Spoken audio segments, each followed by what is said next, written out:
A failed state is a state perceived as having failed at some of the basic conditions and responsibilities of a sovereign government. Although there is no general consensus on the definition, Fund for Peace characterizes a failed state as having the following characteristics: loss of control of its territory, or of the monopoly on the legitimate use of physical force therein, erosion of legitimate authority to make collective decisions, inability to provide public services, inability to interact with other states as a full member of the international community. Common characteristics of a failing state include a central government so weak or ineffective that it has little practical control over much of its territory. Non-provision of public services. Widespread corruption and criminality. Refugees and involuntary movement of populations. And sharp economic decline.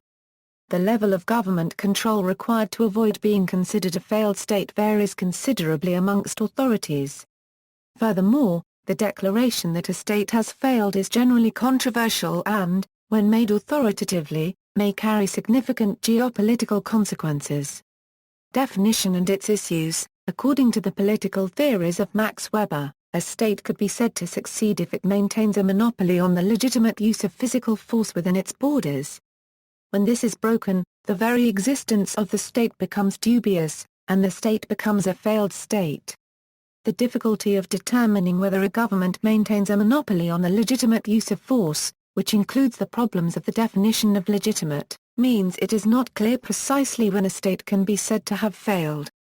The problem of legitimacy can be solved by understanding what Weber intended by it. Weber clearly explains that only the state has the means of production necessary for physical violence. This means that the state does not require legitimacy for achieving monopoly on having the means of violence, but will need one if it needs to use it.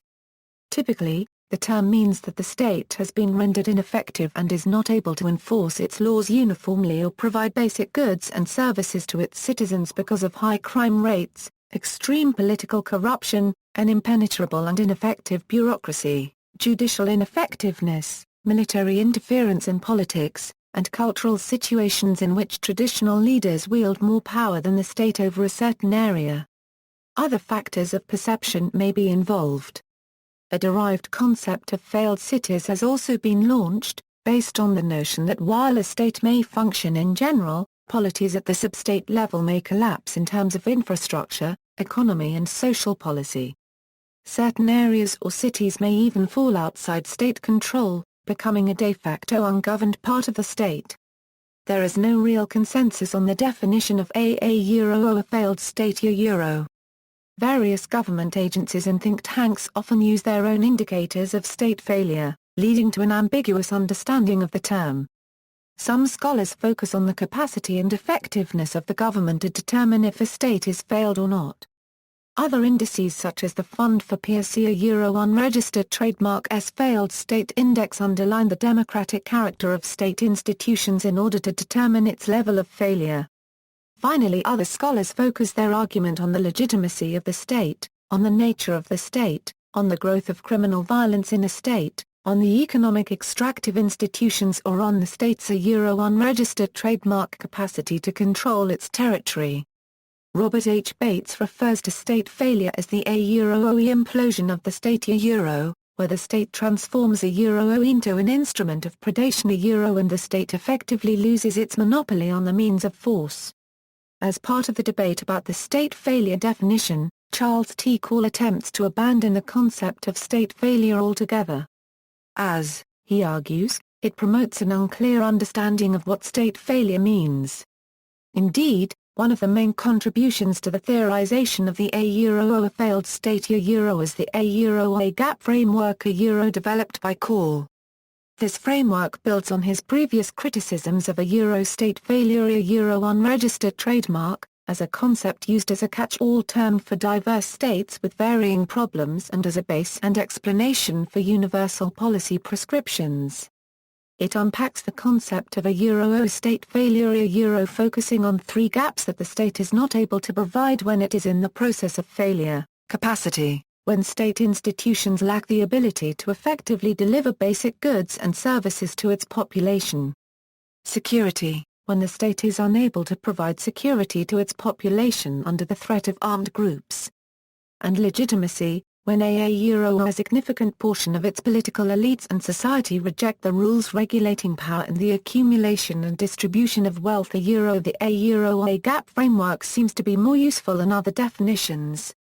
Instead of attempting to quantify the degree of failure of a state, the gap framework provides a three-dimensional scope useful to analyze the interplay between the government and the society and states in a more analytical way. Call does not necessarily suggest that states that suffer from the challenges of the three gaps should be identified as failed states, but instead, presents the gap idea as an alternative to the state failure concept as a whole.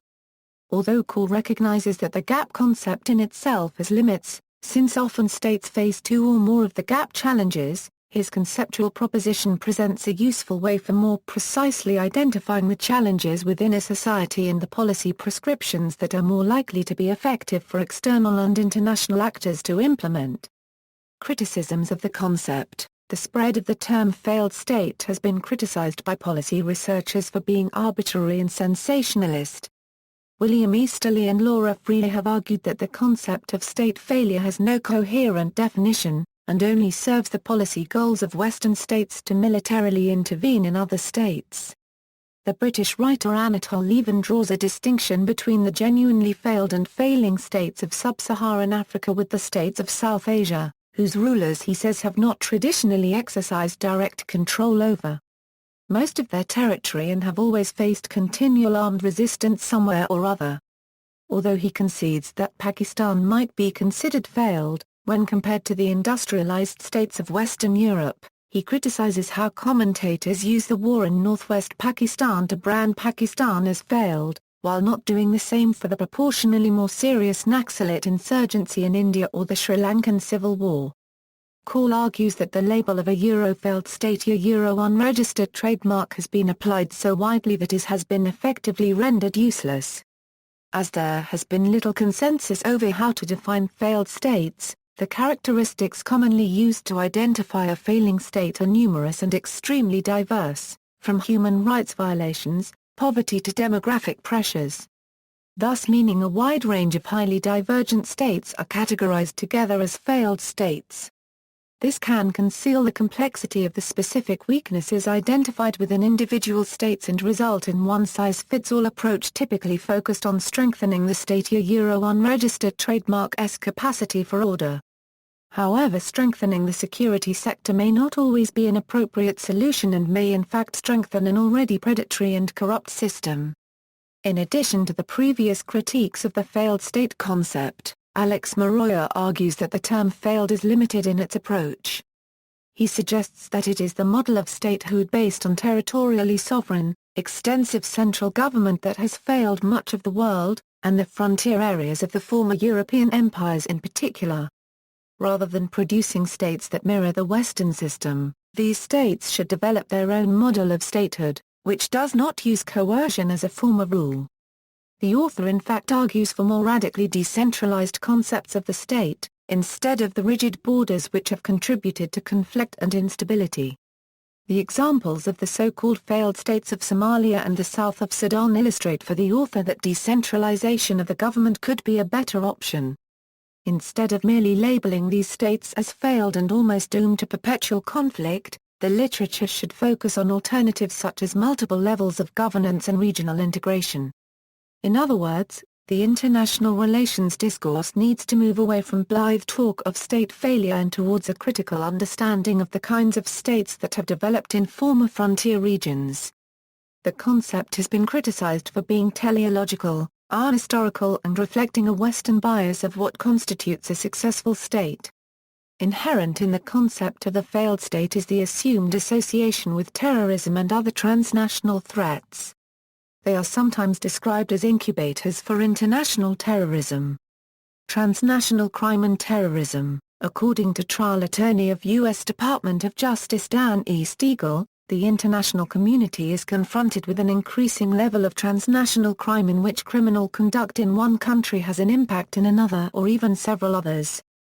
Drug trafficking, human trafficking, computer crimes, terrorism, and a host of other crimes can involve actors operating outside the borders of a country which might have a significant interest in stemming the activity in question and prosecuting the perpetrator. A study of the Clegendale Center for Strategic Studies explains why states that are subject to failure serve as sanctuaries for terrorist organizations. When the government does not know about the presence of the organization or if it is not able to weaken or remove the organization, the sanctuary is referred to as AA-OE terrorist black hole. However, next to governmental weakness there need to be a terrorist comparative advantages A present for a region to be considered as a terrorist black hole.